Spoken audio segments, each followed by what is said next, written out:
dropped off. Sorry about that, Lauren. No, you're good. Okay, and we will go ahead and start with introductions. So I am Lauren Arney. I am a local health improvement coordinator for Healthy St. Mary's Partnership, and I will throw it to Aniko. I'm Aniko Renee, another health improvement coordinator with the Healthy St. Mary's Partnership at the Health Department. I will call on Cassie and then she can popcorn it over. Hi, everybody. I'm Cassie. I'm the Tobacco Program Coordinator over at the St. Mary's County Health Department. I'll just go down the list. So, Nat, you're up next. Good evening, good afternoon, everybody. I'm Nat Scroggins with the Minority Outreach Coalition.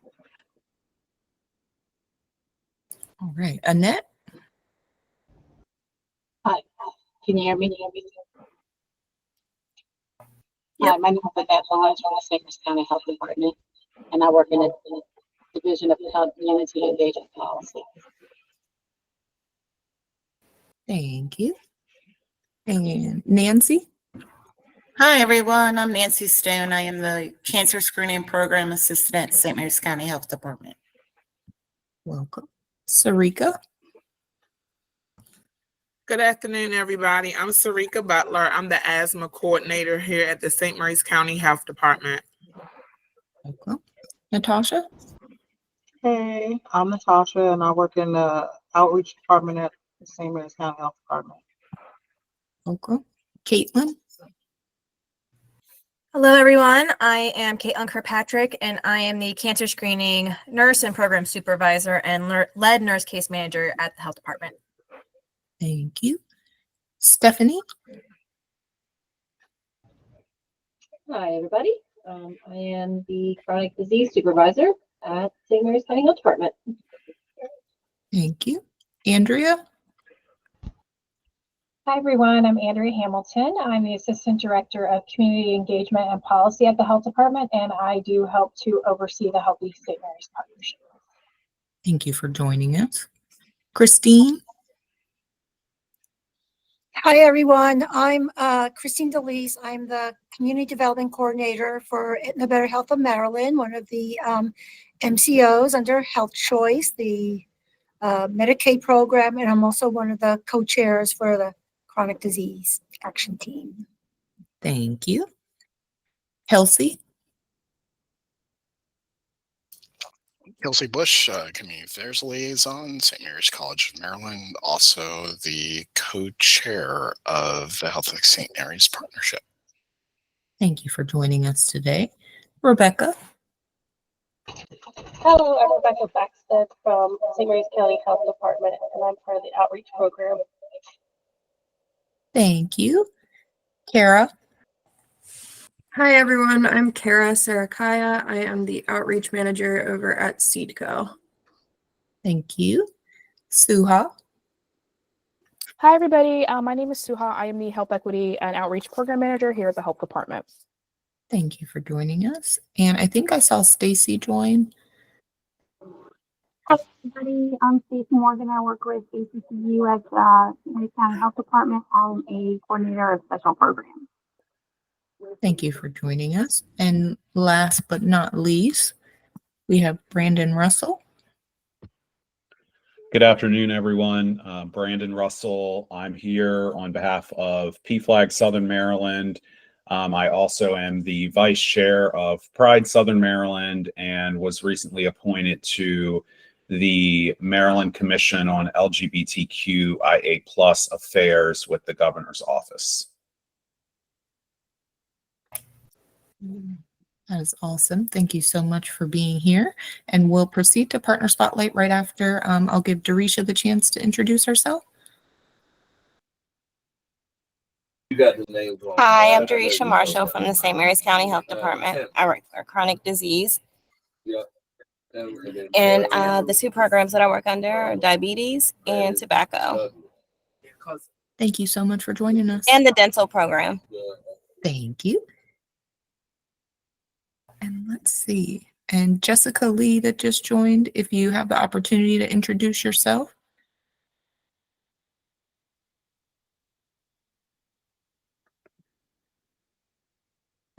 Can't forget about you too, Brian. Go ahead while we wait for Jessica.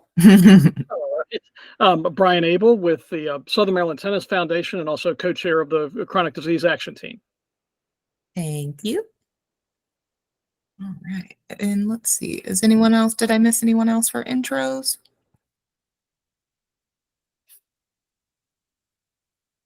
All right. Lauren, I'll pass it back to you. Okay, sounds good. So we are going to have our partner spotlight around PFLAG. And Brandon, give me a second. We will share your slides. We can see them on our end. Okay, awesome. Brandon can take it away. Okay. Well, good afternoon again, everybody. I'm Brandon Russell here on behalf of PFLAG Southern Maryland to tell you a little bit about the partnership between, excuse me, St. Mary's County Health Department, PFLAG Southern Maryland, and Healthy St. Mary's Partnership. Next slide, please. Okay, next slide again, please. Thank you. Okay. And we'll go ahead and go to the next slide because we've done introductions. Okay, so what is PFLAG?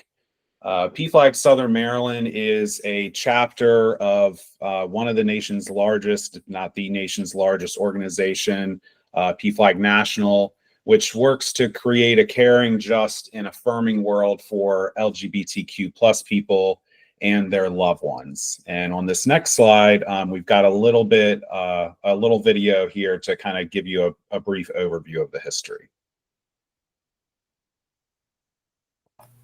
It's looking like the video is not showing up. Do you have a link to it?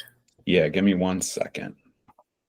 And I'll let you share your screen for that. Okay. It's just been one of those days.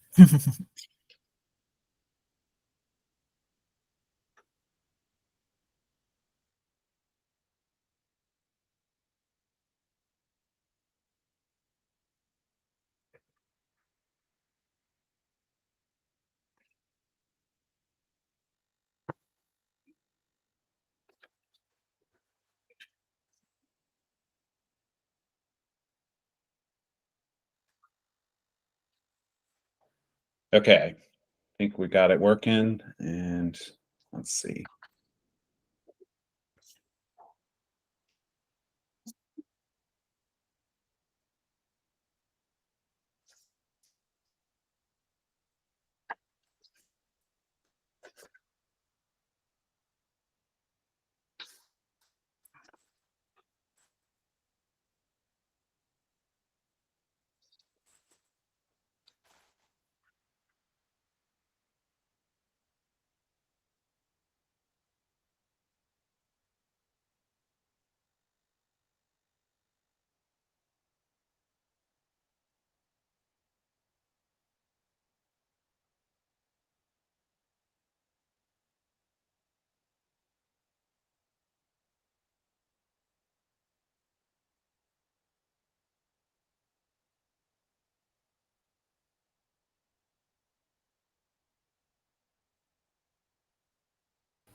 So we can't hear the audio on our end, but we really do appreciate the subtitles. Yeah, sorry about that. I'm not sure what the audio issue is. No worries.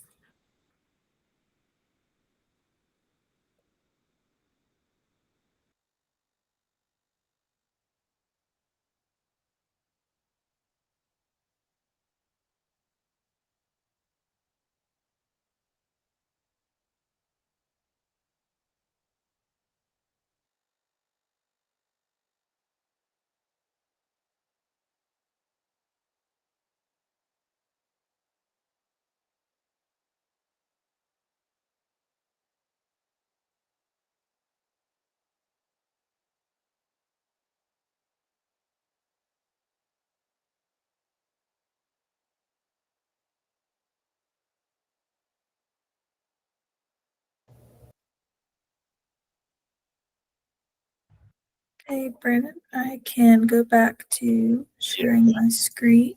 Thank you.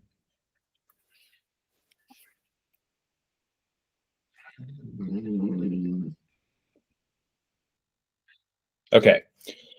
So again, apologize for that audio issue, but the brief overview of the video is that PFLAG National has been around for about 50 years, and it was started by a mother of a gay son who found that people needed to be educated about the issues that the LGBTQ plus community faces, and it's grown over 50 years to where we are today.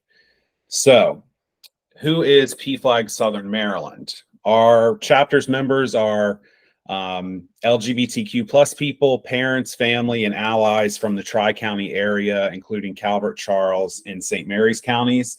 And we do often have participation from areas farther reaching than that for some of our events. Next slide, please. And why we're here. We're here because we want to promote our vision of an equitable, inclusive Southern Maryland community where every LGBTQ plus person is safe, celebrated, empowered, and loved. Next slide. And the way that we do that in supporting our vision is our chapter members support families, educate allies, and advocate for equitable and inclusive legislation and policies. So everything that we do, we try to gear around support, educate, or advocate. Next slide. So what do we do to support? A lot of things. We do monthly peer-to-peer meetings for both adult groups and youth groups that are middle and high school age. These are held at libraries, churches. We do a virtual option. And usually it's some kind of activity involved with this group as well. So it's not just a typical support group, what you might think of people, sharing experiences, but we try to add like maybe an arts and crafts to that or something interactive to kind of bring people, out of their shell and get people engaged. We also do social events throughout the years or throughout the year, either on a monthly or bi-monthly basis. These are usually adult or family focused.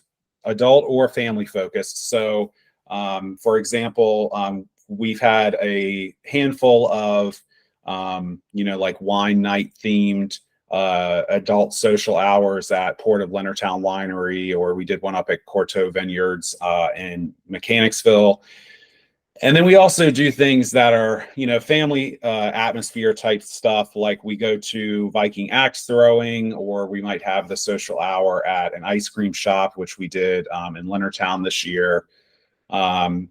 And so we try to, make sure that we're highlighting local businesses and partnering with local businesses who are supportive of our community when we do these events. We also do a holidays celebration that is usually sometime during the month of December. We do a pride picnic every June. And we also do a pride paddle usually in June or July. And we do theater nights with the local community theaters like Three Notch or Newtown Players, I should say, or Port Tobacco Players. And Pride Southern Maryland, PFLAG supports Pride Southern Maryland, which is a separate organization, a separate nonprofit, whose focus is to just throw the yearly Pride Southern Maryland Festival that was just recently this year at October 13th at Lexington Manor Passive Park. So PFLAG is a really important partner for us at Pride Southern Maryland in helping to recruit volunteers and sponsoring and helping us bring the event together every year. And then for resources, the website has literally like every resource I could even think of and then some. There's things for suicide and crisis situations, medical providers, counseling and therapy services, faith communities, social groups, legal assistance, educational resources, all of whom are affirming and support our community. Literally, you could probably spend hours on that resource page. It's a really great collection of things in the area or available online if it's not, within a reasonable distance. Next slide, please. Okay, so we also try to educate the community through various things. First, we try to promote awareness through presentations and professional development. So that may look like, a training session on LGBTQ plus language and how to use affirming language and appropriate language, or, they touch on HR policies that you may need to include, just ways to make sure that, a workplace or an environment in general is welcoming and affirming for our community. We also visit the local GSAs at high schools. We do social media campaigns to highlight local issues or state-based issues, or even national issues if it's relevant, for people to get involved or to know about.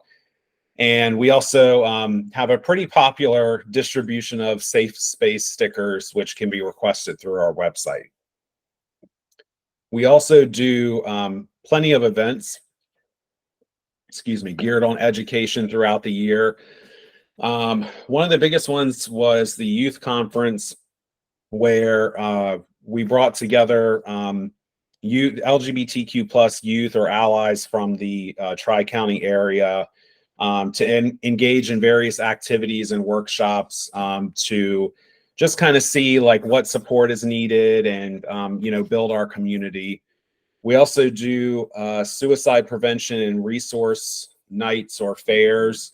So for example, this weekend we're going to be present at the suicide prevention walk at St. Mary's City.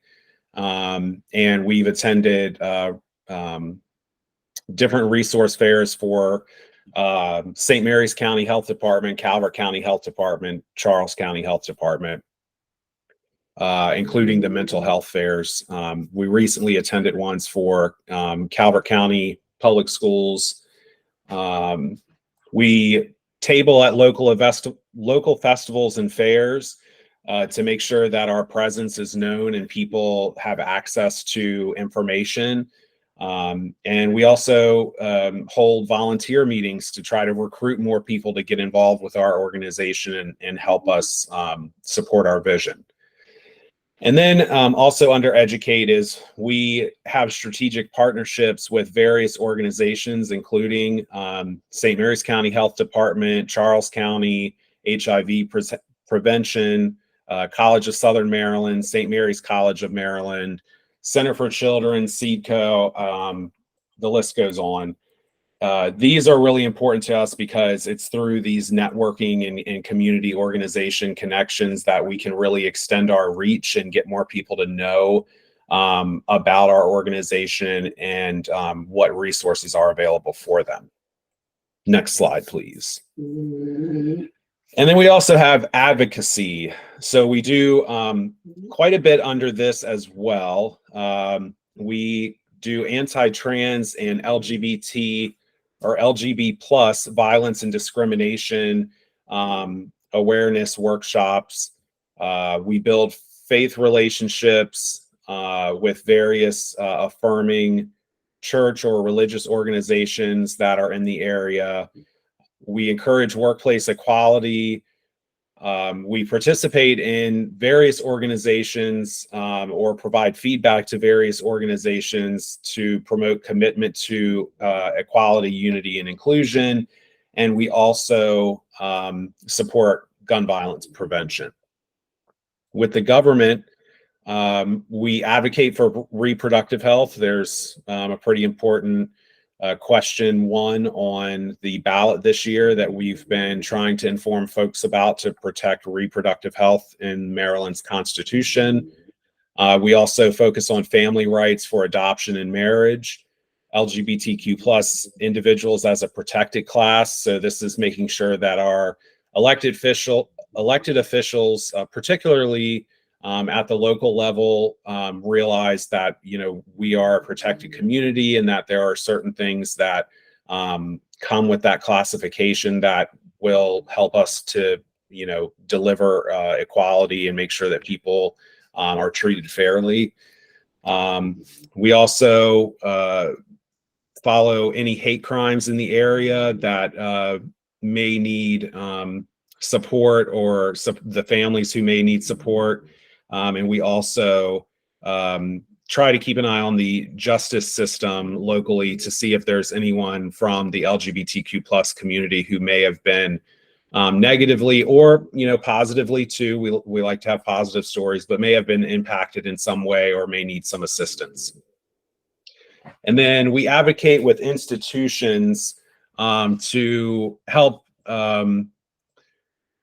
educate and really, focus on censorship to make sure everybody's freedom of speech is protected, and that, the LGBTQ plus community is not being targeted for censorship in an indirect way.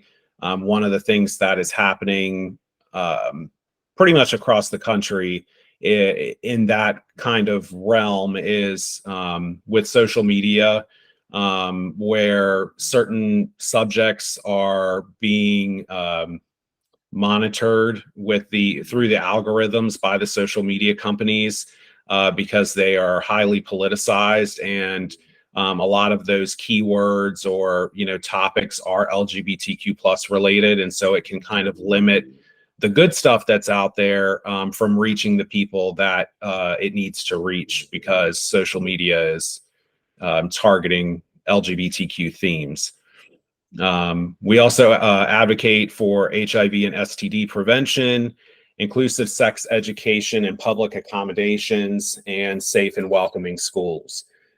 So some of the examples I can give for those last few are working with the public school systems to make sure that they have resources that they may need to develop policies that are inclusive and welcoming, or to have training and development, which I mentioned on a previous slide, training and development opportunities to implement those policies and procedures if needed.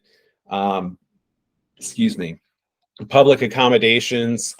We advocate for, gender neutral restrooms wherever it's possible, because that helps to make things more inclusive for our community and really for everyone. We've encountered a few issues, not with PFLAG, but just speaking on behalf of Pride Southern Maryland for a moment. We have encountered issues with holding our yearly festival in certain locations where we're not sure if gender neutral restrooms are available, or for example, if they're available in one part of the location but not in the other part. And so it kind of creates like a hardship for somebody who is looking for a gender neutral bathroom to have to walk that much further to use the restroom. So anyway, we try to think of things like this to make sure that we can advocate with whatever institution or group to help make the changes that are needed. Next slide, please. So some of the upcoming events that we have for the remainder of this year, actually tomorrow, is our youth peer-to-peer. We're going to do that virtually. We try to have, like I said, activities or themes to these. So this month, because Halloween is right around the corner, we're going to do like a little short video, a series of short videos or short films that are kind of spooky themed. Sunday, as I mentioned, on the 27th, we will be at the Out of Darkness Walk at St. Mary's City. We also have an adult and youth peer-to-peer next month, Wednesday, November 20th for the adult and the 27th for the youth. We will be tabling at Christmas on the Square at the end of next month.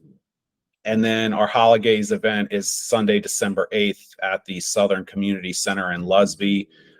We've had it there for a few years, and so we're looking forward to that this year as well. Next slide, please. Okay, this is highlighting some of our annual events that are pretty popular. As I mentioned, we do the Pride Family Picnic in June. This past June, I should say, we had it at Gilbert Run Park. It was pretty well attended. I think over the last year to 2 years, our Pride picnic has gone from like maybe 50 to 100 people attending to at least 200 people attending, which is just like so amazing to see everybody learning about us and learning that there is an LGBTQ plus community down here. And really, I mean, feeling comfortable coming out to events like these and being present with their community. Again, December, we have holidays every December, which is also a well-attended event. And then March, usually in March or April, we have the Masquerade Ball. The last 2 years, we've had it at Old Breton Inn. And I'm pretty sure that we sold out both years, which is also really amazing. That is our one fundraiser that we have every year. All of the other events that we do are either no cost or like very low cost, like $1 just to reserve a space or something.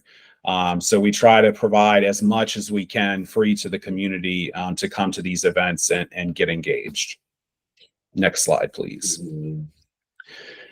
So now let's talk a little bit about the Proud to Be campaign. We were really excited to have this partnership and just get out there in the community and engage with people over this. And so the purpose of the grant for the Proud to Be campaign is to target youth LGBTQ plus populations who are at a higher risk of tobacco use or vape use. This year, we're going to add some programming to focus on prevention of diabetes. So we're going to have events over the coming year that will target things like stress relief, mental health, again, tobacco prevention, and focusing on healthy activities. That's what I mentioned with the Pride paddle before. We kind of try to look for outdoor activities, things that get people active. Another example on your screen here is the Rainbow Rollout, which was this past July here in Leonardtown at the Leonard Hall Rec Center. That was also a really popular event. People love roller skating. My ankles don't, but that's another story. And we also did the Proud to Be tobacco-free art contest, which went over very well. We had some really great art submissions through various forms of media. And ultimately, I believe two people were selected as the winners of that competition and got these little prize baskets that had art supplies and just a whole bunch of great stuff in there to kind of encourage their artistic notions, and some cute little rainbow stuff and things from PFLAG in there as well. Next slide, please. Okay, so I've told you a lot of stuff about PFLAG, and I know I've left out a whole bunch more, but there is a wealth of information out there. If you would like to learn more, please visit pflagsouthernmaryland.org. While you're there, you can sign up for our newsletter, which comes out. Thank you for putting that in the chat. The newsletter comes out once a month and really is it's really a great read, honestly. I like to read. And so when I go through it every month when it gets sent out and see all of the upcoming events or the just community news that we may need to know about, there's resources included in the newsletters. It's a great wealth of information. Also on our website, you can find information about events, meetings, that resource page that I mentioned. You can make donations. You can sign up for a membership, which are either individual memberships or family memberships. You can also sign up to volunteer. And as I mentioned earlier, there is the option to request a safe space sticker on our website, which if you submit that request, then they get mailed directly to you. So pretty easy. Next slide, please. Awesome. Okay, well, that is the end of the presentation. Does anybody have questions for me, comments, anything that I can answer?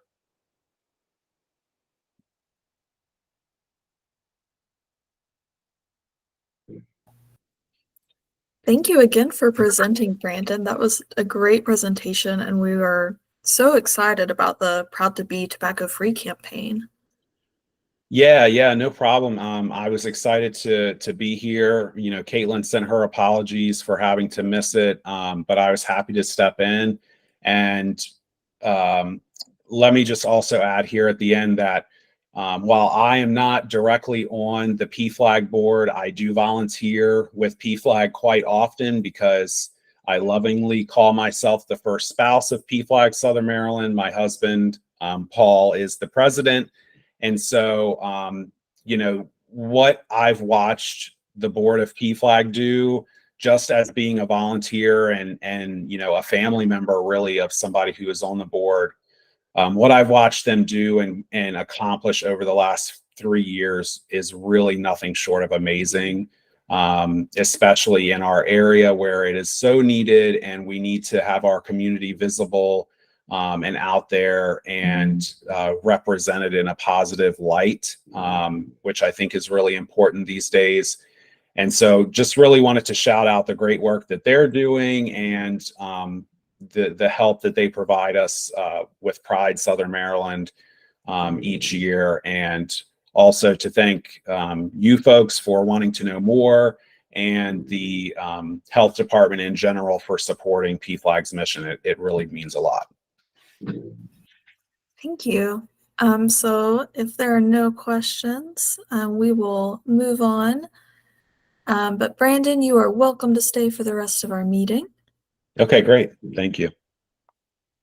So I'm going to throw it to Sarika to just take a few minutes and go over our asthma program. We've been kind of toying with changing up our slides, and we were thinking about doing a quick highlight of some different programs. So Sarika, if you would like to share some. Thank you, ladies. Thank you, HSMP, for spotlighting the asthma program here at the St. Mary's County Health Department. As some of you may know, we do service children ages 2 to 18. Those children can have Medicaid insurance, or they can also have no insurance or a private insurance like Care First or Aetna or something like that. What we typically do when we get a child that has asthma, we set up a time and a date to do an intake with the family.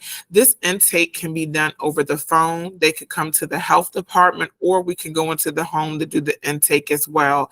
So our goal is to meet the families where they are. Once we get the intake for the family, we then set up a time and a date to bring out the first set of durables. The durables consist of cleaning supplies, mattress encasements, pillow encasements, things of that nature to help keep the triggers down in the home and, you know, educate them on keeping the triggers down in the home. And we also provide an asthma binder, which is full of resources for the family. Some of the things that's in the asthma binder consist of how to use a spacer with an inhaler, the proper way to put the spacer on with the inhaler. It also talks about keeping dander down in the home, which a lot of people don't realize that dander in your home can be a trigger for the family. And then we just kind of follow through like phone calls. And then with the second set of durables that we bring out to the family, we bring out a HEPA filter vacuum cleaner, doormats, microfiber dusters, and things of that nature.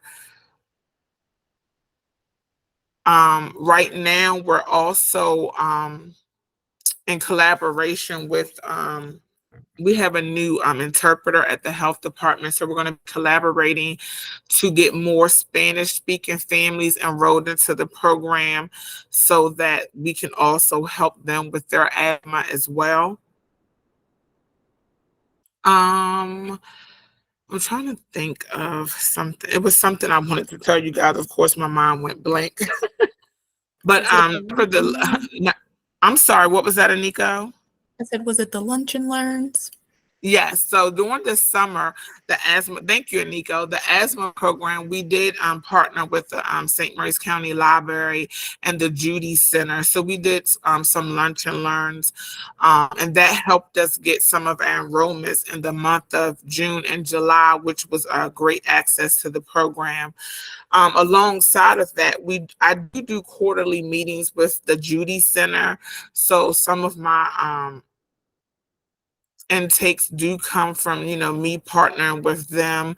I do have a good relationship with the St. Mary's County Public School nurses.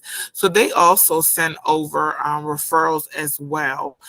This month of October, me and Cassie, who is the coordinator of the tobacco program, the health department just put out a communications on Lung Awareness Month. So we're pushing both programs this month. So hopefully that will help as well. May is really Asthma Awareness Month, but this month is Lung Awareness Month. So and asthma is in correlation with having some healthy lungs as well.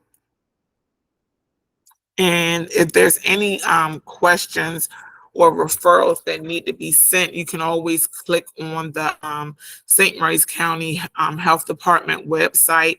And we do have an asthma referral system on that website that comes directly to me or the supervisor, Stephanie Thomas. And then, of course, if you're having problems with that, you could always call over to the health department and ask to speak with anybody in the asthma program. And those phone calls, again, usually come to me or Stephanie Thomas. Hey, thank you, Sarika. I'm still kind of new, so it's great getting to learn about the different programs that the health department offers. Absolutely. Thank you guys for spotlighting the program again. Yeah. Okay, so I'm going to speed through some of our updates. So we had the community chapter of TOPS that met on October 2nd. And then we also, as part of the Diabetes and Obesity Education Grant, we hosted 3 cooking demos with Shaniqua Cousins in September. And we're planning to record some short videos that will showcase healthy snacks and lunches, and those will be posted on Peach Jar later. And then some quick updates on previous projects. Our free walking groups have concluded, but Mark from War Cycle is still doing walks for the rest of October on Wednesday. So if you're interested, you can email him to sign up. And we were also able to do a walk for Walk Maryland Day on October 2nd.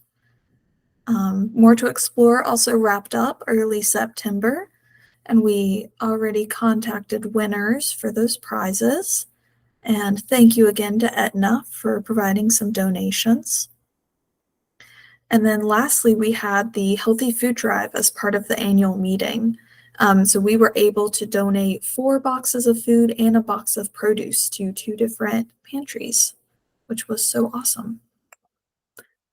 And then next, we're just trying to push this form, and I will drop it in the chat.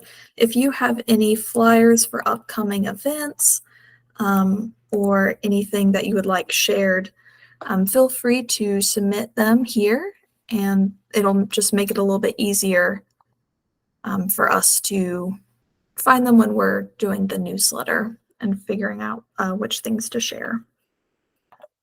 Okay, so for partner updates, I've already written down some that I know of, and then we'll open up the floor at the end. So Caitlin, would you like to talk about Women's Wellness Day? Yeah, it was a really successful day. We had, I believe, around like 50 people who came. And it was just a great day for educating. While I'm kind of talking about it, October is also Breast Cancer Awareness Month. So I'm going to put a little plug in there that if you have not gotten your breast exams done or your mammograms done, please go ahead and do that. You know, mammograms are the most effective way of screening for breast cancer. And the earlier that you detect it, the earlier that we can get it treated. So yeah, and hopefully next year when we do it again, it's going to be even better. for our Women's Wellness Day. Thank you, Caitlin. And then Stacy, would you like to talk about the community baby shower?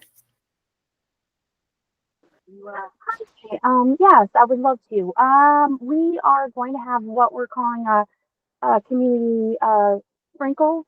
It is going to be on November, hold on, just pull up everything. November 6th, it's going to be from 11 to 1 p.m. at the St. Mary's County Hub. It's going to be a drive-through event. Every mother that registers will get a box of diapers and a box of wipes. Individuals must live in St. Mary's County and either be pregnant or raising a new baby less than 6 months old. And then we are giving away door prizes as well if they register for the event. They get to win door prizes. So you can pre-register through the St. Mary's County Health Department's website for that event. Okay, thank you. And Aniko, would you like to talk about the Halloween in the Square event? Definitely. So on October 26th, this Saturday from 1 to 4, we'll be in the square in Lexington Park. HSMP's BHAT team wanted to highlight their services and location. It's a great accessible spot for lots of services. So HSMP created a little map and scavenger hunt that will be given out at check-in, and it allows families to go around to each vendor, get a little stamp, and get prizes. And each map also comes with like important crisis intervention and other service information for the hub. We will hopefully see some of you there. I believe we have 4 partners registered, but I will segue that into Suha.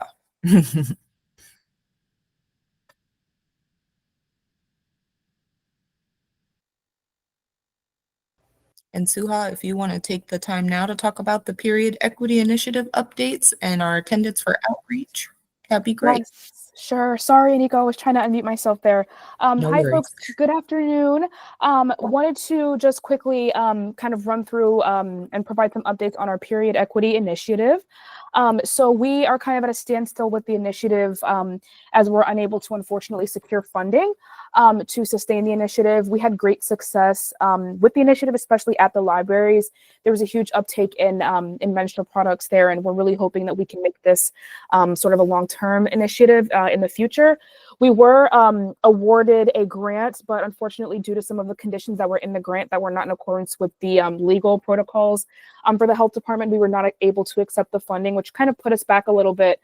So we're really hoping to, what we want to do is before we kind of full on launch and kind of continue these initiatives, we were hoping that we could at least just launch our funding work group. If folks kind of recall, we were looking to do three specific work groups. So it was the legislation and advocacy work group, it was the funding work group, and it was the education piece of it. So we're hoping to just right now launch the funding piece, so that way we can get the ball rolling on ensuring that we have products to distribute. And once we can kind of secure some sort of funding or some sort of way to ensure that we have products for the long term, we can go ahead and launch those other work groups and continue to get the initiative up and running. So right now, just asking for volunteers who would like to be or who would like to participate in the funding work group to help us kind of look for funding. And your main role would be to just locate funding or grants that we can apply to at the health department that would allow us to secure these products, and also to connect us with any partner organizations that can help kind of provide us with those products. So if you're interested in joining that work group, please reach out. Aniko did just drop my my email in the chat. So looking forward to hearing from folks if they're interested. And if you have any questions, feel free to reach out and let me know. Thank you, Suha. And we're hoping if you're interested to reach out by November 4th. So our next update is just a reminder that the Medicaid team and health insurance program members are available at the Health Hub in Lexington Park on Tuesdays and Thursdays. So if you know anybody that would be interested, please let them know. Yes, Aniko. Just really quick, is there anyone on the call today that would be open to attending a funding mini work group to help us at least brainstorm?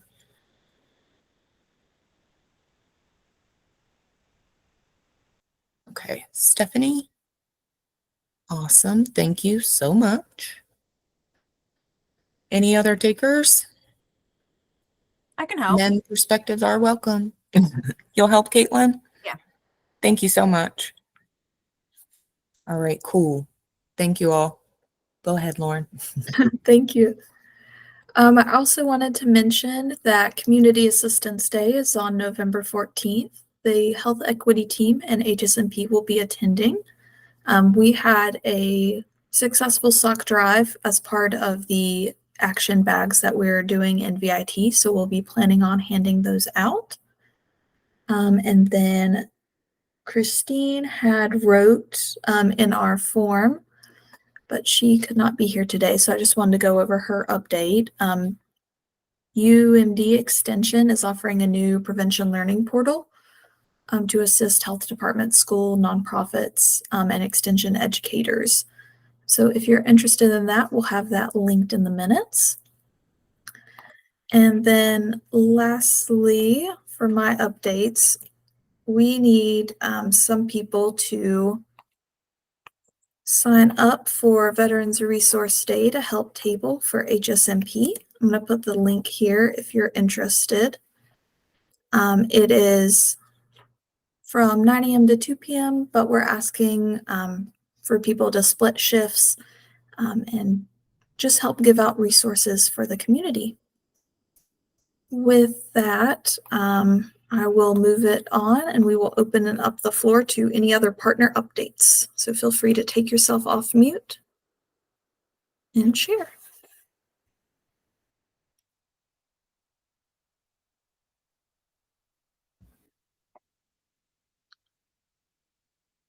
Yes, Brian.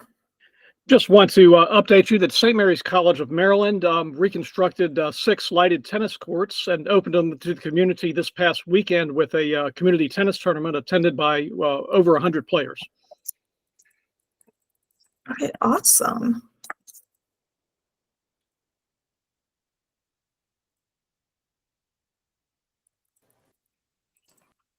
Hey, Brian, are they playing pickleball on that same court?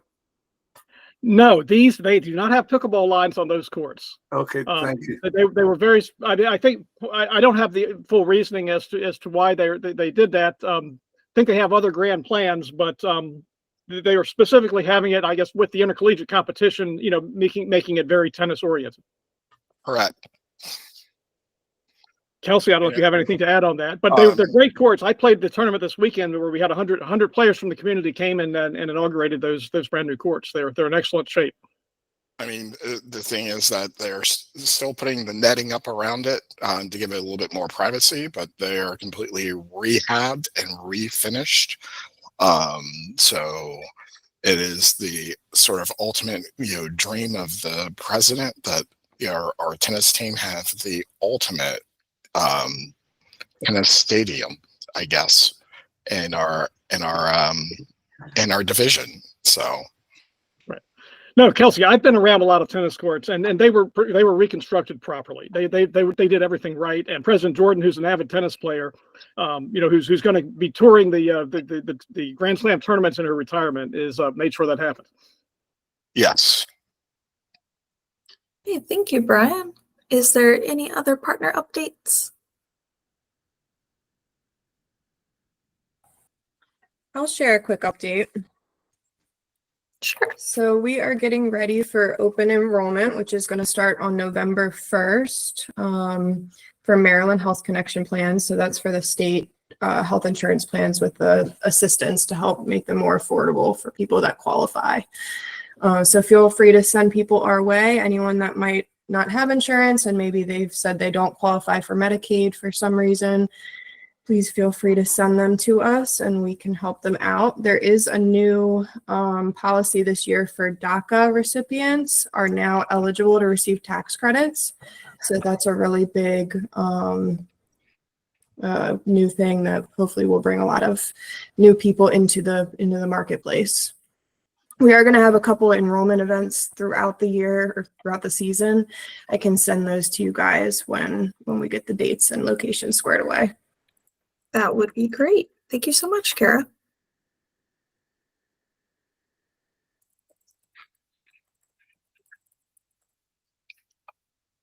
Okay, last call for any other partner updates.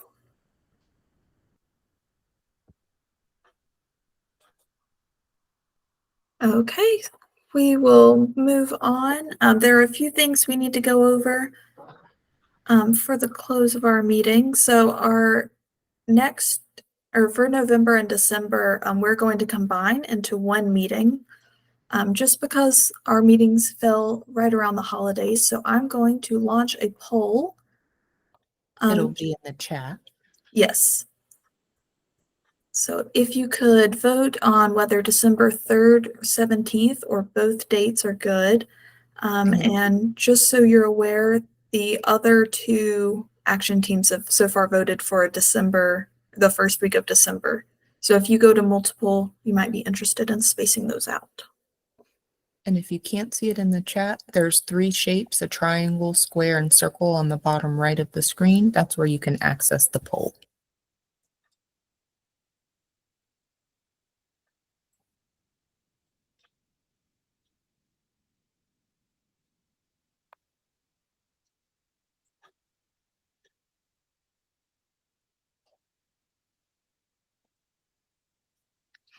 Okay, and while everyone's voting for that, I will talk about co-chair elections. So their nominations are currently open and they will close on October 30th.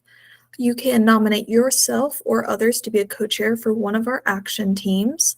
And we have enjoyed having Brian as a co-chair, but he will be stepping down. So we are looking for someone to choose. If you're interested, I will drop that link in the chat.